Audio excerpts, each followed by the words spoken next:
आजचा दिवस 28 जानेवारी महाराष्ट्रासाठी काळा दिवस. हृदय पिळवटून टाकणारी घटना या महाराष्ट्रात घडली. अजितदादांचा विमान अपघातात मृत्यू झाला. विमानाचे तुकडे झाले, पण त्याच विमानातली खुर्ची शेवटपर्यंत साक्ष देत राहिली तुमच्या कामाची. दादा, तुमची जागा कोणीच घेऊ शकत नाही. कागद साक्ष देतात. शेवटच्या क्षणापर्यंत तुम्ही केवळ आपल्या कामाचाच ध्यास घेतला होता.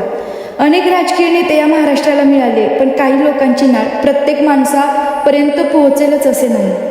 अजितदादा, तुमची नाळ प्रत्येक माणसांपर्यंत पोहोचली. आज उभा महाराष्ट्र हळहळला दादा. कधीही न भरून निघणारा महाराष्ट्राचा दुःखाचा डोंगर आज समोर दिसत आहे. महाराष्ट्रातले नेते जेव्हा मोठे होतात तेव्हा नेते त्यांना महाराष्ट्रातून हिरावून घेते. आज प्रत्येक जनमानसांचा हृदयाचा ठोका चुकल्याचा भास होतो. अशी खूप कमी माणसं असतात जे जनमानसात आपलं घर करून जातात. भावपूर्ण श्रद्धांजली दादा.